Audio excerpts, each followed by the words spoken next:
गोरोसे जो 5 एल्डर्स के नाम से फेमस है, उनको सबसे पहले हमने वन पीस के एपिसोड 151 में देखा था। उसके बाद उनके बारे में काफी क्वेश्चंस अराइज हुए थे, जैसे कि वो कौन है, वो क्या पावर्स होल्ड करते हैं, क्या यही सुप्रीम पावर है, एटसेट्रा।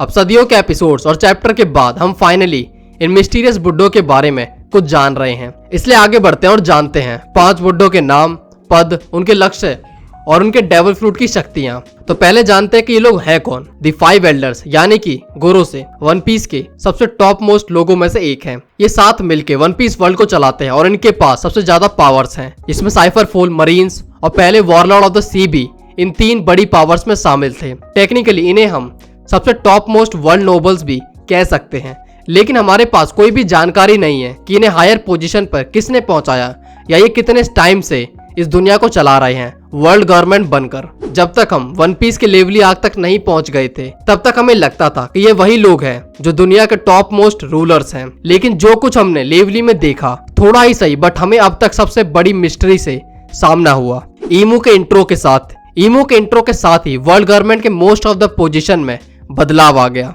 ये 5 एल्डर्स तो नाम मात्र के लीडर्स थे जो आगे दिखते थे और अपने असली लीडर ईमू की मौजूदगी को पूरी तरह से छुपाते थे, जो कि शैडो से रूल कर रहा है। जैसे हम गैस कर सकते हैं, इन्होंने अपनी जिंदगी ईमू के लिए डिवोट की है और ये लोग उसकी हर बात मानने और उसे प्रोटेक्ट करने के लिए बाउंड हैं। बट ये फियर है या फिर complete loyalty towards their leader, वो हमें आगे पता चलेगा कि ये लोग ईमू को बचा रहे हैं या फिर ये खुद को बचा रहे हैं। गोरोसे मोस्ट पावरफुल सेलेस्टियल ड्रैगन से मिलके बने हैं, जो वर्ल्ड के सभी सीक्रेट्स को छुपा कर रखने का पूरा प्रयास करते हैं। वो वॉइड सेंचुरी की हिस्ट्री जानते हैं, वो नीका फ्रूट की इंपॉर्टेंस और वो कितना बड़ा थ्रेट है वो भी जानते हैं, और ईमू को भी दुनिया से छुपा कर रखते हैं, जिससे दुनिया को ये लगे कि उनके ऊपर कोई एक पर्सन राज नहीं करता है। वो सब किंगडम्स के एक यूनियन की गवर्नमेंट के अंडर में है। जहाँ पर सीरीज में हमने सबसे पहले सेलेस्टियल ड्रैगन देखे थे, तब हम सबके मन में एक इमेज सेट हो गई थी कि सारे सेलेस्टियल ड्रैगन ऐसे ही होते हैं, मोटे भद्दे, नाक बह रही है उनकी और वो पावरलेस हैं, जिसको नेवी गार्ड करती है। बट जब हमें गोरोसे के बारे में बताया गया कि ये भी सेलेस्टियल ड्रैगन्स हैं, अगर ये बताया ना गया होता हमें तो मैं मानता ही नहीं कि ये लोग भी सेलेस्टियल ड्रैगन हैं। और ऐसे ही आगे हम फिगरलैंड गार्लिंग को देखते हैं, जिसके बाद पता चलता है कि सारे सेलेस्टियल ड्रैगन फुद्दू नहीं है, कुछ कद्दू भी हैं। गोरोसे को देखकर ही हम समझ जाते हैं कि वो कंटिन्यूसली वर्ल्ड अफेयर पे नजर रखते हैं, कि सारे सिनेरियो को जितना हो सके वो अपने काबू में रखना चाहते हैं, और हर एक चीज जो उनके अकॉर्डिंग नहीं भी जाती है, वो एक प्लान पे काम करते हैं कि कैसे उसे सही किया जा सकता है, वो भी हर तरह से, वायलेंस और नॉन वायलेंस। यहाँ पर हम रियल पॉलिटिक्स को देखते हैं। वन पीस मांगा चैप्टर 1086 के अकॉर्डिंग हर एक गोरेसे को वर्ल्ड गवर्नमेंट के अंडर उनके फील्ड ऑफ पॉलिटिक्स के अकॉर्डिंग एक पोजीशन दिया गया है। सभी गोरेसे के टाइटल कुछ इस टाइप से हैं। पहला, warrior god of science and defence, saint जिगेट्सिया Saturn. Warrior god of environment, saint Marcus Mars. Warrior god of justice, saint टॉपमैन Mercury. Warrior god of finance, saint एथाबेरॉन वीनस जूरो। Warrior god of agriculture, saint shepherd Jupiter. ये 5 elders हमारे solar system के planet के नाम से भी जाने जानते हैं, और इनके नाम इतने इंपॉर्टेंट क्यों हैं, इस पर एक वाइडली थ्योरी है। तो चलो एक एक करके इन बुड्ढों के बारे में जानते हैं। सेंट जिगेट्सिया सैटर्न साइंस एंड डिफेंस के फील्ड में काम करता है और उसके फेस पर एक बड़ा सा निशान है, जिसे उसे आसानी से आइडेंटिफाई किया जा सकता है। ये गोरोसे में पहला एल्डर है जो एगेड आर्क में मेजर रोल प्ले करता दिख रहा है हमें। मांगा चैप्टर 1094 में सैटर्न ने बैटल फील्ड पे कदम रखा और किसी सीक्रेट रीजन से मरीन्स को उसे देखना अलाउड नहीं था।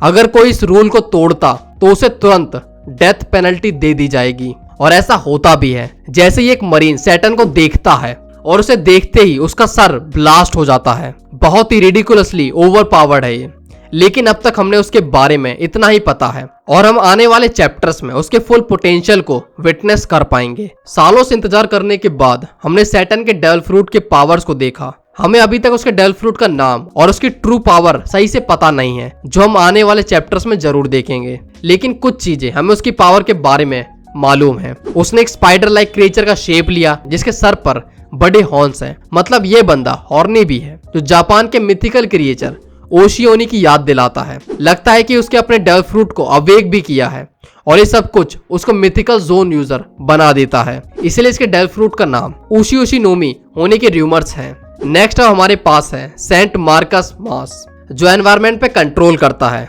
हमें उसके पर्सनैलिटी के बारे में बहुत कुछ तो नहीं पता है, लेकिन जितना थोड़ा सा हमने अब तक देखा है वो सबसे शांत दिखता है और 5 एल्डर में सबसे ज्यादा टॉलेस्ट भी है, जबकि हमें उसके डेविल फ्रूट का पूरा फॉर्म अभी तक नहीं दिखा है, जैसे कि सेंट सैटर्न का था। लेकिन जब साबो ने मरिज़वा में गोरोसे से कांटेक्ट किया तब हमने उनके डेविल फ्रूट के सिलुएट को देखा। मार्स को कंफर्म किया गया है कि वो एक डेविल फ्रूट यूजर है जो अपने आप को एक बड़े बर्ड में कन्वर्ट कर लेता है, जिसमें एक रिंग भी है जो उसकी बॉडी को सराउंड करती है। उसके कलीग सैटर्न की तरह उस पर एक मिथिकल फ्रूट होने के रूमर्स भी है और शायद सभी 5 एल्डर्स के पास मिथिकल जोन फ्रूट ही हो जो रियल लाइफ जापानीज योकाई पर आधारित है। इसके रिजल्ट में मार्स की पावर योसुजुमे योकाई पर बेस्ड कहलाती है। नेक्स्ट है वॉरियर गॉड ऑफ जस्टिस जो है सेंट टॉपमैन वर्करी। इस आदमी की पहचान का पार्ट है एक लंबी मूंछ और उसके फोरहेड पर एक निशान भी है क्योंकि वो जस्टिस को रिप्रेजेंट करता है। टॉपमैन